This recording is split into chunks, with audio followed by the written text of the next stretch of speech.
Good evening, ladies and gentlemen, and welcome along to the Blackburn Arena for this evening's final game of the season against the Manchester Minotaurs.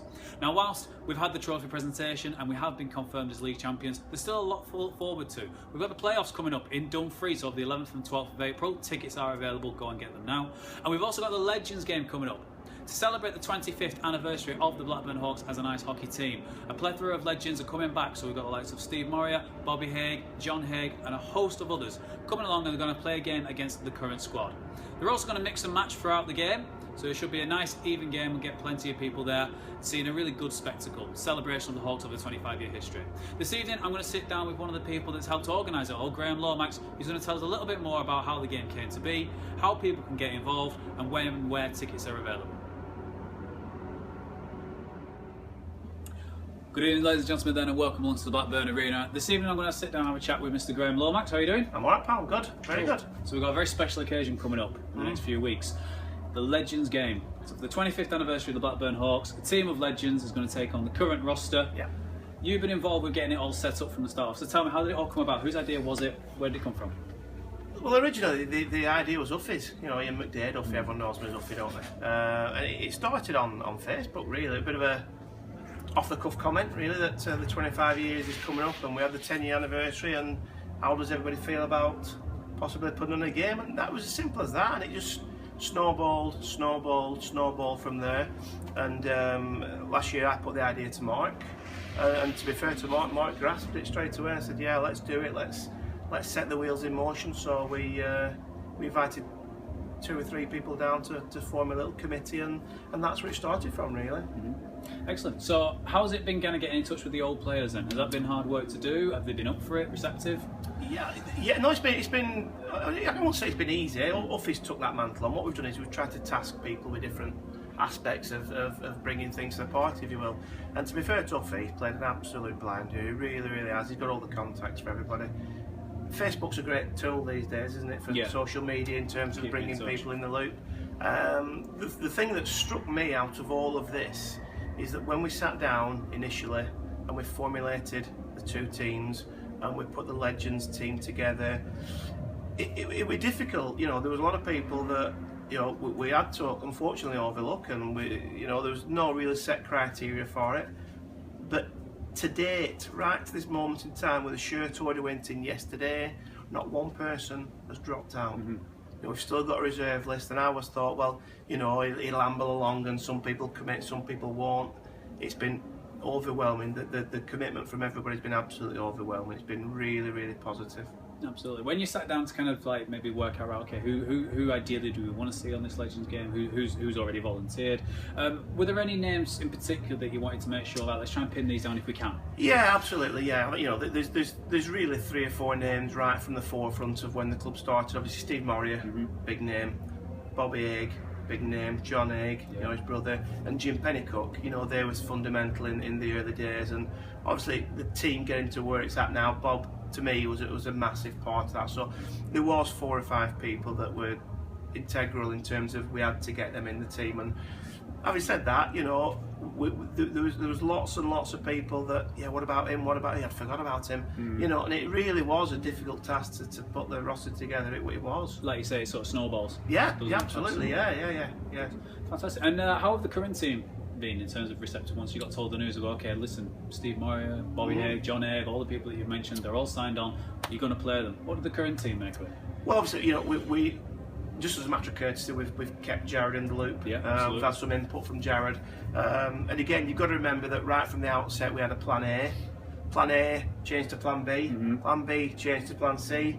We were going to go with this idea, that changed to that idea. People had some input, Jared had some input.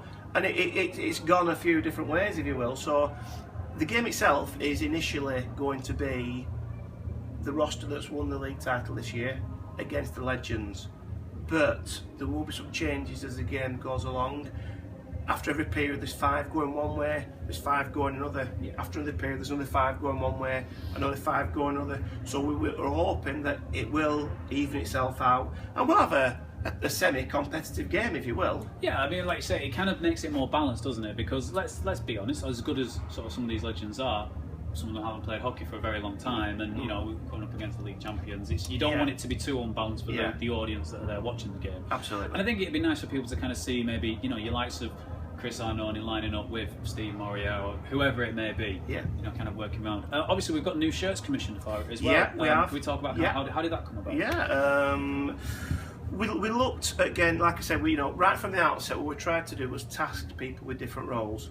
We brought Brian Shuttleworth, who does that sort of thing on a daily basis. We had a lot of input from Brian. We had a lot of input from myself, a lot of input from the rink. And what we've tried to do is use colours that people can remember from over the years. Obviously, we've gone with the teal. And the one colour that jumped out of us right away, and it wasn't something that we thought of straight away, was this off-white, this eggshell white. Everyone that was showed the design fell in love with it. Everybody's absolutely fell in love with that, and that's been set in place from first time we ever looked at it. The teal kit went a few different directions, but I've got to say that the rink has been absolutely fantastic in all this. They've been very supportive. Cost hasn't been an issue. You know, they've supported the whole event. You know, we've even got a band on the night. You know, we're not pulling any punches. We're going to make it the most memorable event this building has ever seen. Absolutely. So that you talk about the band there. That's obviously the post-match celebration, which we would use this as a platform to maybe plug it. But actually, all the tickets are sold out for it. Yeah, it's already a sellout. Yeah. And again, you know, in terms of, you know, we can all have different ideas of where we should go and where we should have it and go to a bigger venue. La-da-da-da-da. We could go on all day about that. But as you can see, that the bar itself now, it caters now for a number of people. It's all been refurbished. Well, it makes sense, doesn't it? You know, we're all here. Yeah. We don't have to jump in cars and go anywhere. Everybody's here. We can have a great night. And like I said to you before, I'm convinced more than ever now that it's going to be the most memorable night the rink has ever seen. In terms of that post-match, obviously, you know, what are you encouraging people to be like? Because I think there may be sort of a lot of people who it's maybe their last chance to see Steve Morio, Bobby Haig on the ice. A lot of them, like myself, will remember him from being. I remember Bobby Haig from when I was a kid. You know, first time I used to go and watch it. Would you encourage people to maybe kind of, you know, go get autographs and things like that? Yeah. Just mill in, try and let's enjoy it. Again, you know, in terms of tasking people with different roles, obviously we've got John, our resident photographer, and Ella, our resident photographer.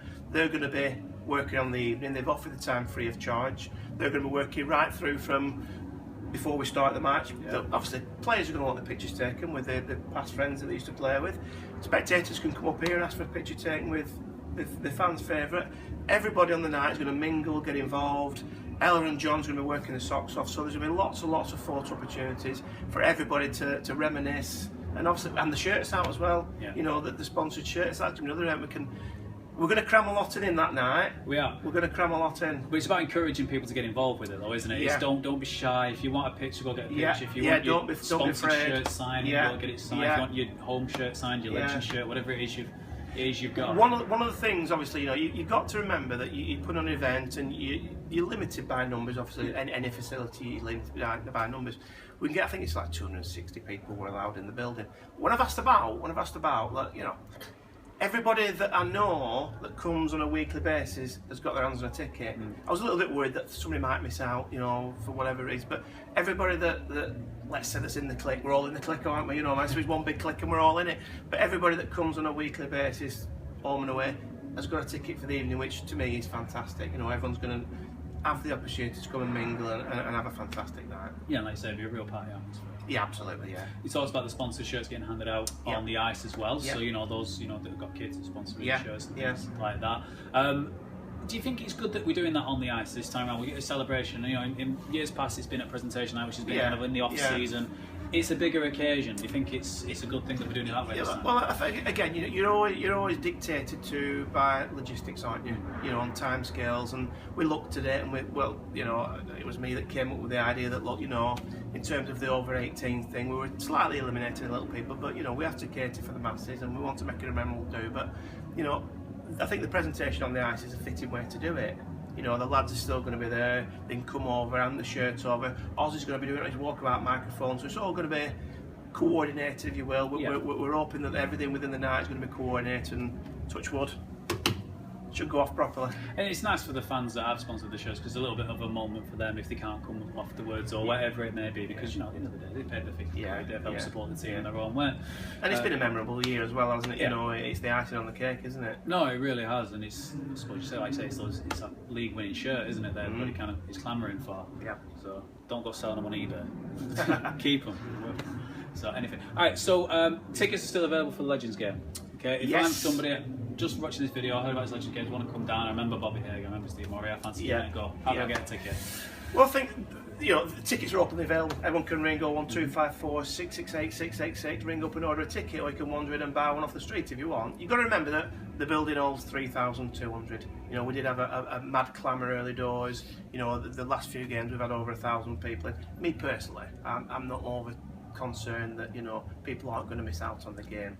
There are still lots and lots of we've sold lots and lots as well. And I would imagine on the day people are going to wander up and pay to get in. There's plenty of seats out there going that will be fine, I'm sure.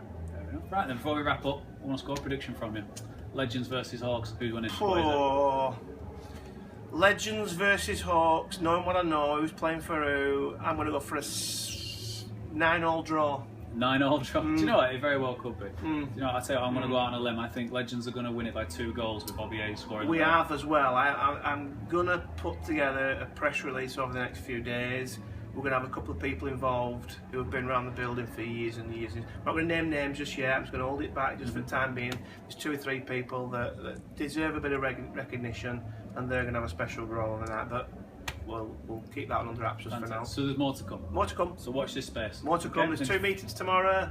If anyone is wanting to get involved with the Legends game, as a volunteer helping out or anything, is there any get hold of me? Yeah. I would imagine. You know, at the minute we seem to have all the bases covered. At the minute, you know, like I said, it's still snaking its way in different directions. Yeah, and like I said, there's a couple of meetings tomorrow. One other thing that I probably should have touched on earlier on, that we're going to try and have the best match night presentation you've ever seen as well. Yeah, you know, we're going to make it a real spectacle. So, yeah, no, everything's going full steam ahead. Fantastic. So, what's the date? The day is the 25th of April. Face-off time? 5:45. We'll probably get to 6 o'clock. Yeah, because we'll probably have a few introductions beforehand. But yeah, make sure you're here for at least 5:30. Absolutely. Yeah. See you all there. Graham, thanks very much. Oh, you're welcome. Cheers. Appreciate it. Thank you.